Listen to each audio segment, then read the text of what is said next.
कोल्हापूर रस्ता रुंदीकरणात अडथळा ठरणाऱ्या अतिक्रमणांवर रविवारी तिसऱ्या दिवशी देखील कारवाई करण्यात आली आहे। भारत भीम ज्योतिरामदादा कुस्ती आखाड्याजवळील सर्व खोकी हटवण्यात महापालिका प्रशासनाला यश आले। तेथील बांधकामावरही पालिकेने आज बुलडोझर लावलाय। कोल्हापूर रस्त्याच्या रुंदीकरणासाठी सार्वजनिक बांधकाम विभागाने आता सुरुवात केली आहे। 35 मीटरने पुन्हा रेखांकन केल्यानंतर शास्त्री चौकापासून भारत भीम ज्योतिरामदादा कुस्ती आखाडा परिसरातील अतिक्रमणे हटवण्यास सुरुवात केली। आयुक्त सत्यम गांधी यांच्या मार्गदर्शनाखाली उपायुक्त स्मृती पाटील यांच्या नेतृत्वाखाली पथकाने कारवाई सुरू केली आहे। रविवारी देखील मोहीम राबवण्यात आली। रस्त्याच्या पश्चिम बाजूच्या बांधकामावरही कारवाई करण्यात आली। त्यानंतर खोकी हटवण्यात आली, तर काही विक्रेत्यांनी स्वतः खोकी हटवली। सायंकाळपर्यंत कारवाई सुरू होती। अतिक्रमण हटवल्यानंतर आता महापालिकेकडून खांब स्थलांतरणाचं काम सुरू केलं जाणार आहे। सद्यस्थितीत शास्त्री चौकाच्या पश्चिम बाजूने रस्ते कामास प्रारंभ झालाय। खांब आणि जलवाहिनी स्थलांतरणानंतर पूर्ण क्षमतेने काम केलं जाणार असल्याचे बांधकाम विभागाने सांगितले। ऐन दिवाळी सणाच्या तोंडावर महापालिकेच्या शेरी नाल्याचं पाणी कृष्णा नदीत मिसळत असल्याने नदी प्रदूषित होते। दूषित पाण्यामुळे दिवाळीच्या तोंडावर शहरात आरोग्याच्या साथी पसरण्याचा धोका निर्माण झालाय। दरम्यान शेरी नाल्याचा प्रस्ताव मंत्रालयात धूळ खात पडलाय। ज्या अधिकाऱ्यांच्या टेबलाला हा प्रस्ताव पडलाय त्यांना चॉकलेट बॉक्स देऊन गौरव करावा अशी उपहासात्मक टीका नागरिक जागृती मंचाच्या वतीने केली आहे। सांगलीच्या शेरी नाल्याचं पाणी धुळगाव योजनेद्वारे पाणी उचलून सुमारे 700 हेक्टर क्षेत्राला सांडपाणी शेतीलायक करून देण्याची मूळ योजना आहे। ही योजना वर्षातले 6 महिने बंद असते। पावसाळ्यात थेट कृष्णेत सांडपाणी सोडलं जातं।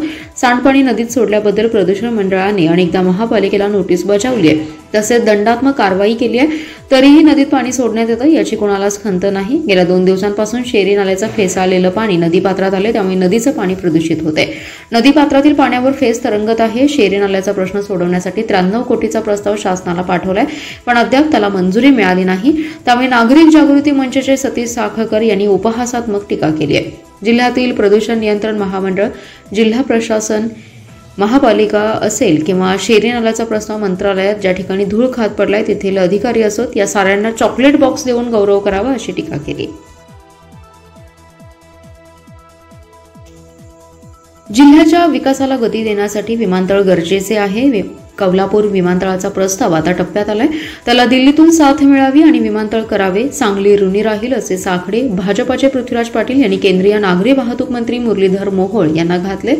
पृथ्वीराज पाटील यांनी मुंबईत मोहोळ यांची भेट घेऊन विमानतळाबाबतचं निवेदन दिलं। पृथ्वीराज पाटील म्हणाले, कोल्हापूर हद्दीतील 165 एकर क्षेत्र विमानतळ विकासाचा प्रस्ताव आता ऐरणीवर आलाय। जिल्ह्याच्या विकासाच्या दृष्टीने कोल्हापूर येथे विमानतळ गरजेचं आहे। येथील जमीन आधुनिक काळासाठी विमानतळासाठी अपुरी पडते, मात्र आवश्यक क्षेत्र द्यायला शेतकरी तयार आहेत। कृषी आणि उद्योग विकासाला त्यातून बळ मिळणार आहे।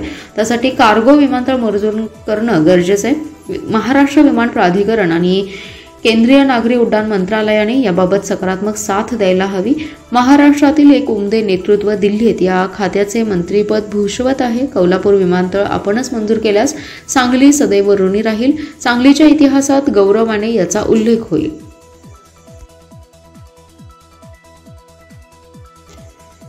जिल्हा परिषदेच्या गट आणि पंचायत समित्यांच्या गणांची आरक्षण सोडत सोमवारी जाहीर होणार आहे। जिल्हा परिषदेच्या 61 गटांची सोडत जिल्हाधिकारी कार्यालय, तर पंचायत समितीच्या 122 गणांची सोडत ज्या त्या पंचायत समिती स्तरावर होणार आहे। या सोडतीकडे इच्छुकांचं लक्ष लागलंय। ओबीसी आरक्षण आणि प्रभाग रचना या संदर्भात जिल्हा परिषद आणि पंचायत समित्यांच्या निवडणुका लांबल्या होत्या। 3.5 वर्षांच्या प्रतीक्षेनंतर पुन्हा निवडणूक लागणार आहे। यापूर्वी 2022 मध्ये आरक्षण सोडत झाली होती, मात्र आता नव्याने ही प्रक्रिया राबवावी लागणार आहे। सोमवार दिनांक 12 रोजी जिल्हाधिकारी कार्यालयातील नियोजन समिती सभागृहात जिल्हाधिकारी अशोक काकडे यांच्या अध्यक्षतेखाली सकाळी 11 वाजता जिल्हा परिषद गटांची आरक्षण सोडतीसाठी सभा होणार आहे, तर पंचायत समितीच्या गणांची सोडत तालुक्याच्या ठिकाणी संबंधित तहसीलदार यांच्या स्तरावर होणार आहे। जिल्हा परिषदेचे आरक्षण कुठले निघणार यावर इच्छुकांचं भवितव्य अवलंबून आहे, तर अध्यक्षपद सर्वसाधारण महिला प्रवर्गासाठी आरक्षित झाल्याने हा प्रवर्ग कुठल्या गटांसाठी आरक्षित होणार याचीही उत्सुकता आहे। त्यामुळे इच्छुकांची उत्सुकता शिगेला पोहोचली आहे।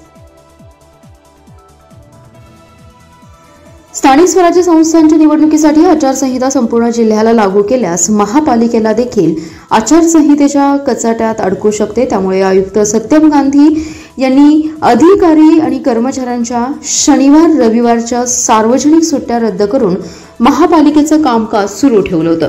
या 2 दिवसात विकास कामांच्या निविदा आणि कराच्या वसुलीची घाई गडबड प्रशासनाकडून दिसून येत होती। महापालिका, जिल्हा परिषद, पंचायत समित्या, नगरपालिका, नगरपंचायत निवडणुका तोंडावर आहेत। या निवडणुकीसाठी टप्प्याटप्प्याने मतदान होणार आहे, पण एकाच वेळी आचारसंहिता संपूर्ण स्थानिक स्वराज्य संस्थांना लागू केल्यास विकास कामे अडकण्याची शक्यता आहे। त्यामुळे आयुक्त सत्यम गांधी यांनी प्रलंबित विकास कामांना गती देण्यासाठी शनिवार आणि रविवारची सुट्टी रद्द केली। तसे लेखी आदेशच काढले, त्यामुळे नाईलाजाने कर्मचाऱ्यांना सुट्टी दिवशी कामावर हजर राहावं लागलं।